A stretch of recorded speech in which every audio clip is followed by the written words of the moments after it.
If you want to improve your science and math, you can check the description below. Huge discounts are available on different courses of Infinity Learn by Sri Chaitanya.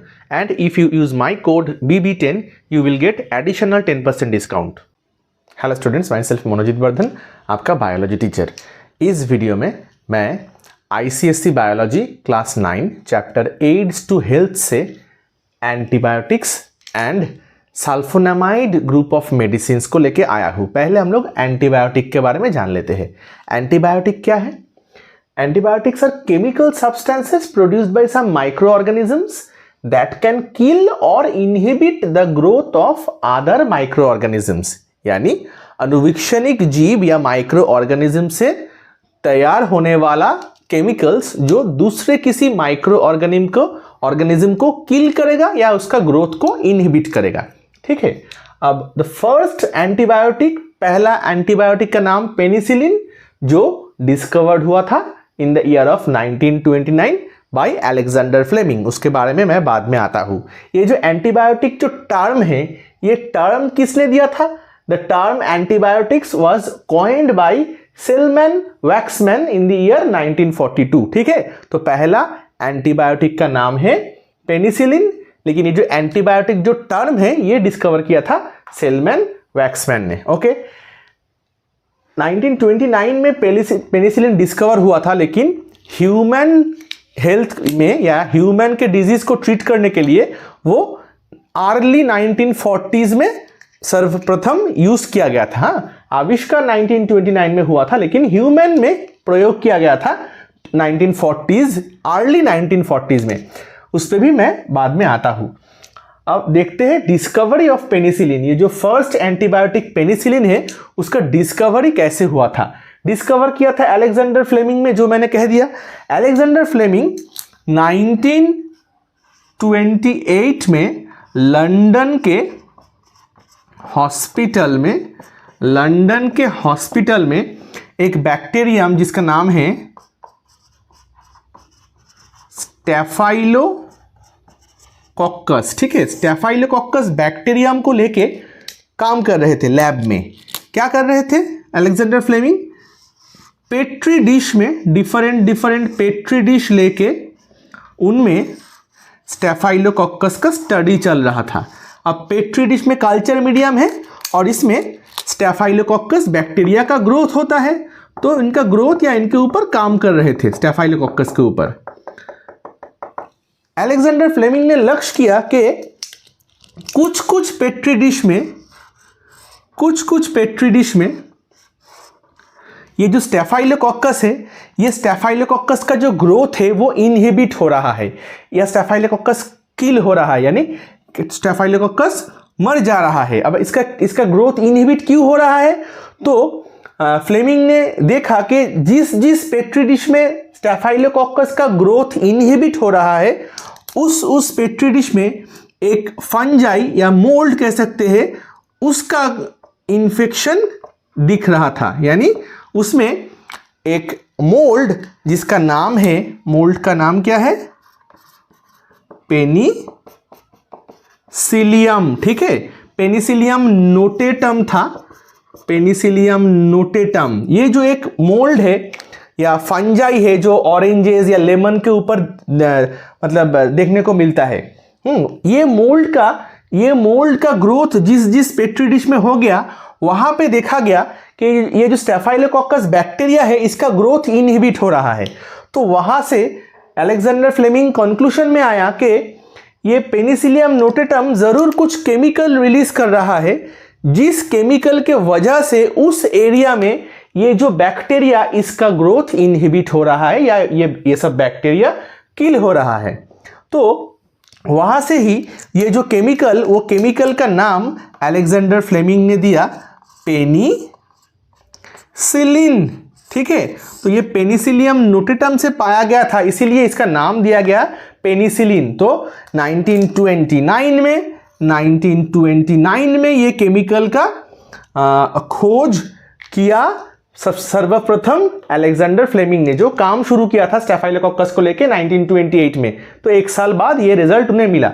तो तब Alexander Fleming ने सोचा कि ये जो penicillin जो ये chemical है, ये अगर ये पेट्री डिश में स्टेफाइलोकोकस बैक्टीरिया का ग्रोथ को इनहिबिट कर सकता है, तो हो सकता है कि यही केमिकल जो ह्यूमन में बहुत सारा डिजीज कॉजिंग जो बैक्टीरिया है उसको भी ग्रोथ को इनहिबिट कर सकेगा।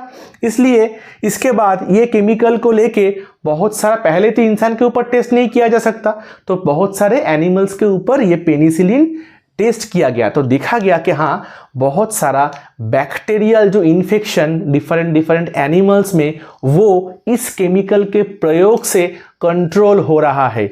इसके बाद जाके 1940s में, अर्ली 1940s में ह्यूमन के ऊपर फर्स्ट ये ट्राई किया गया था और ये सक्सेसफुल हुआ था।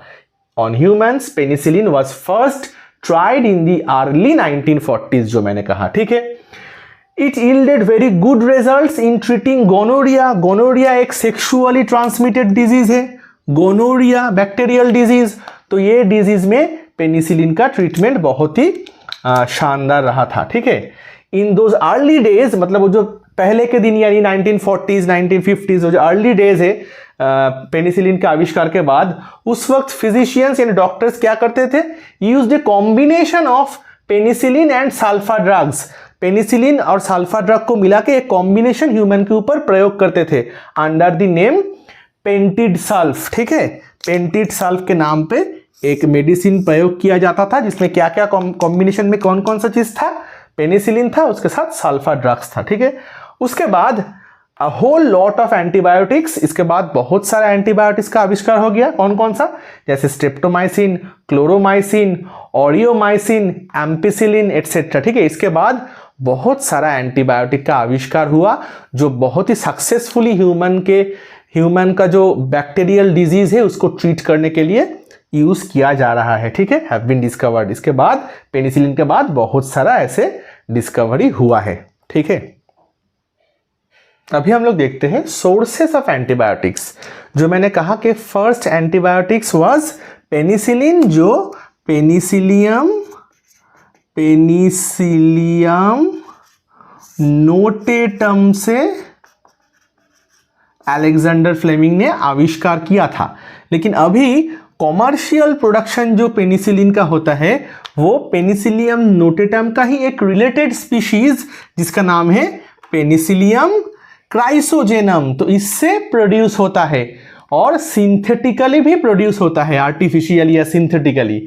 और एक बहुत ही वाइडली यूज्ड एंटीबायोटिक है जिसका नाम है स्ट्रेप्टोमाइसिन, जो किससे पाया जाता है, एक बैक्टीरियम से जिसका नाम है स्ट्रेप्टोमाइसिस। अभी हम लोग देखेंगे यूजेज ऑफ एंटीबायोटिक्स, यानी एंटीबायोटिक्स कहाँ कहाँ पे यूज किया जाते हैं। सबसे ज्यादा प्राइमरीली कहाँ पे यूज किया जाता है, एज मेडिसिन, है ना, टू फाइट इन्फेक्शंस के खिलाफ लड़ने के लिए यूज किया जाता है। Number 2, certain antibiotics are used as food preservatives, खाने को ज्यादा दिन सही रखने के लिए फूड प्रिजर्वेटिव, स्पेशली मीट और फिश, है ना, मच्छी या मांस को ज्यादा दिन तक फ्रेश रखने के लिए, ताकि उसमें कोई माइक्रो ऑर्गेनिज्म का ग्रोथ नहीं हो जाए, तो उसको प्रिवेंट करने के लिए एंटीबायोटिक्स यूज किया जाता है। Number 3, some are used in treating animal feed, animal feed को भी ट्रीट करने में यूज होता है ताकि इंटरनल जो इन्फेक्शंस है उसको प्रिवेंट किया जा सके, ठीक है। Number 4, some antibiotics are used for controlling plant pathogens, यानी प्लांट के डिजीज के लिए जो दायी माइक्रो ऑर्गेनिज्म है उसको भी रोकने के लिए एंटीबायोटिक्स यूज किया जाता है। चलिए ओके, अभी हम लोग सल्फोनामाइड ग्रुप ऑफ मेडिसिन के बारे में जानेंगे। एंशियंट टाइम से ही ह्यूमंस नया मेडिकल का आविष्कार को लेके बहुत ही उत्सुक था, ठीक है। तो प्लांट से हो या एनिमल से हो, तरह तरह का केमिकल निकाल के उससे नया मेडिसिन का खोज चल रहा था। जैसे 1910 में अ ड्रग कॉल्ड सल्वर्सन, जो एक आर्सेनिक कंपाउंड एक ड्रग था, उसका यूज किया गया to treat syphilis, sleeping sickness. ऐसा जो डिजीज है, सिफिलिस एक सेक्सुअली ट्रांसमिटेड डिजीज है, तो सिफिलिस, स्लीपिंग सिकनेस, ऐसे डिजीज को ट्रीट करने के लिए ये सल्वर्सन यूज किया गया। तो ये डिजीज क्योर हो रहा था, लेकिन कुछ पेशेंट में एक पॉइजनस साइड इफेक्ट दिख रहा था जो उसके लिए अच्छा नहीं है ह्यूमन हेल्थ के लिए, तो ये मेडिसिन ज़्यादा दिन तक यूज़ नहीं कर पाया ह्यूमंस ने। फिर आया 1930s में group of chemicals known as sulfonamides, ठीक है। Sulfonamides were discovered which proved effective in many types of bacterial diseases। बहुत सारा बैक्टीरियल डिजीज को ट्रीट करने के लिए ये सल्फोनामाइड काफ़ी अच्छे तरीके से यूज़ कर रहा था ह्यूमंस, ठीक है। जैसे एग्जाम्पल क्या है, सल्फाडायाजिन, फिर सल्फानिलामाइड, ठीक है, ये दो सल्फा ड्रग्स का एग्जाम्पल है। लेकिन अभी ये सल्फा ड्रग्स इतना ज़्यादा डायरेक्टली यूज़ नहीं होता है, कभी कभार यूज़ करना पड़ता है, तो तब क्या करते हैं डॉक्टर्स, एंटीबायोटिक के साथ कंबाइन करके सल्फा ड्रग अभी यूज़ होता है, ठीक है। तो इस चैप्टर में इतना ही। अगर वीडियो अच्छा लगा है तो ज़रूर लाइक कर दीजिए और चैनल को सब्सक्राइब कर लीजिए। Thank you.